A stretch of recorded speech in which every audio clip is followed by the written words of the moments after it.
সাত ভাই চম্পার গল্প নয়, সাত বান্ধবীর গল্প। একসাথে বেড়ে ওঠেনি, এরপরেও কিসের টানে যেন আমৃত্যু পর্যন্ত থাকতে চান একই সাথে। ভালোবাসা, আমাদের এই ভালোবাসাটার তো বন্ডিংটা খুবই মজবুত আমি বলবো, কারণ আমাদের ভিতরে মৃত্যু না হলে আমরা আলাদা হব না। নাম না জানা এই সম্পর্কের কোনো নাম দিতে চায় না এই 7 স্টার। বলছেন নাম দেওয়া সম্পর্কগুলো অর্থহীন। নামধারী সম্পর্কগুলো হয় ফ্যাশনেবল, ওই সম্পর্ক টিকে না, ওটা অন্তরের সম্পর্ক না, ওটা ভেঙে যায়, ভঙ্গুর সম্পর্ক। নামধারী সম্পর্কগুলো হলো ভঙ্গুর। আমাদের নামবিহীন সম্পর্ক, কিন্তু আমাদেরটা আত্মার একটা সম্পর্ক। রাজধানী,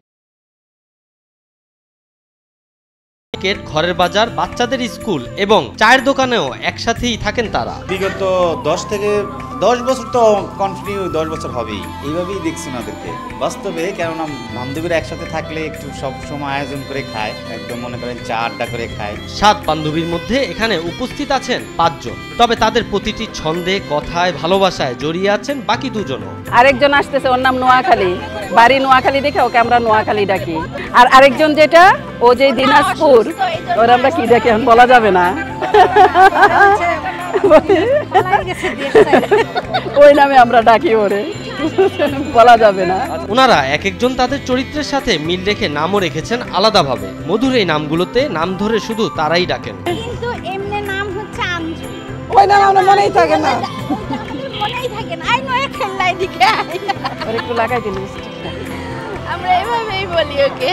ও কিন্তু রাগ করে না, মজাই পায় ও। আবার সব আমরা ডাকলেও কিন্তু সেটা যে না, আমি শুনবো না, আমার নাম ধরে ডাকছে না, নোয়াখাইল্লা বলছে, ও কিন্তু আমাদের ডাকি ওই নোয়াখাইল্লা বললেই সাড়া দেয়।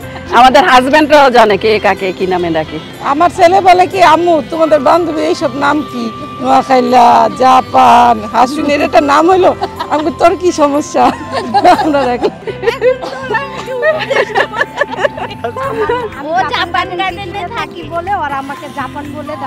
এই পরিবারের মধ্যে একজনের নাম রাখা হয়েছে শান্ত। একেবারে চুপচাপ থাকেন বলেই তার নাম শান্ত। ভালোবাসা মানে তার কাছে শুধুই আনন্দ।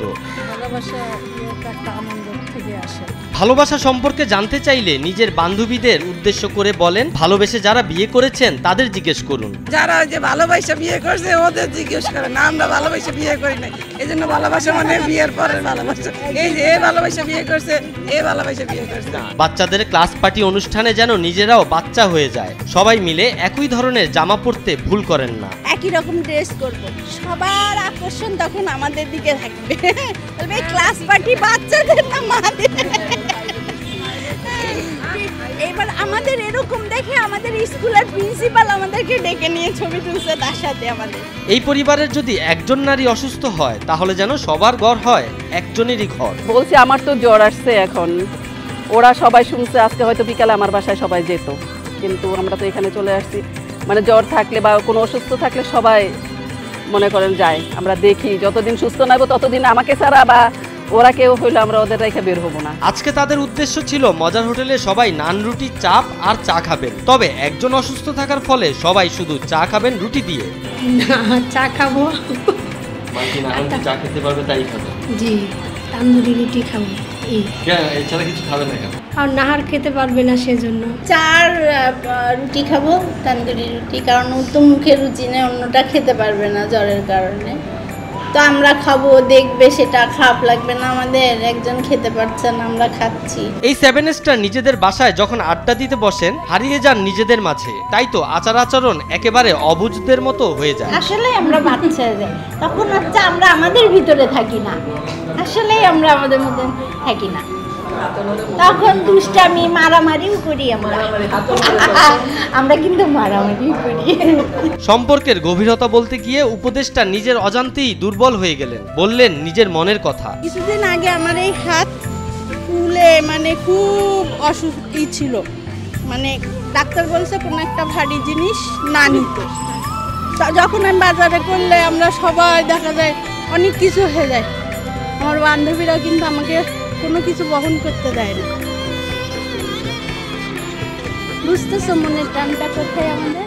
পরক্ষণেই হাস্যোজ্জ্বল পরিবেশ তৈরি করে দিলেন জাপান আপু। গায়ের লোম খাড়া দিয়ে উঠছে কিনা।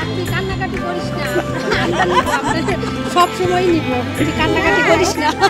এই বন্ধন টিকে রাখার জন্য প্রয়োজন হলে তৈরি করবেন ওল্ড হাউস।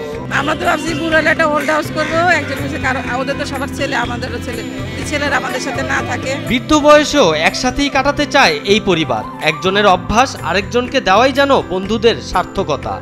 মানে সবাই একসাথে আমরা থাকতে চাই, বৃদ্ধ বয়সেও আমরা একসাথে থাকতে চাই। এই জন্য ছেলেকে আলাদা বিল্ডিং এ দিয়ে দিই। তখন আমরা সবাই হেনাপাতি দিয়ে পান খাওয়া শিখবো, তোর হেনাপাতি খাইয়ে ফেলবো।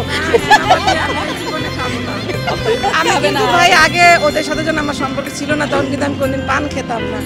ওদের সাথে সম্পর্ক হওয়ার পরে শর্ত একটাই, পান খাইতে হবে। আমি তো পান খাইতে পারি না। ও দুই একদিন মুখে দিয়ে বলে কি আমি পারবো না, ওরা না খাওয়া শিখতে হবে। পরে আস্তে আস্তে এখন আমি পান খাওয়া শিখে গেছি। হ্যাঁ, ওরা যদি তোমার সিগারেট খাইতো, আমার মনে হয় সিগারেটও খাওয়া শিখে যেত। যদি বলছি বর্তমান ভালোবাসা সম্পর্কে এই 7 স্টার ভিন্ন ভিন্ন প্রতিক্রিয়া জানালেন। তবে একই কথা বললেন, ভালোবাসার মধ্যে বিনিময় থাকলে টিকবে না। আমাদের সময় ভালোবাসাটার বিনিময় ছিল মন দেওয়া নেওয়ার বিনিময়। হ্যাঁ, এই জন্য ওই ভালোবাসাটা এখনো টিকে আছে। যদি আমাদের ভালোবাসাটার মধ্যে হচ্ছে ওই অর্থের সম্পর্ক থাকতো, মানে ছোট বড় সম্পর্ক থাকতো, তাহলে তো ভালোবাসাটা টিকতো না। আগে তো হাজবেন্ড, তারপরে বান্ধবী, তাই না? আগে তো হাজবেন্ডের দিকটা দেখতে হবে, তারপরে বান্ধবী, দুটাই সমান, মানে কাছাকাছি চলে আসে আর। সাকিব সোহান, নিউজ 24।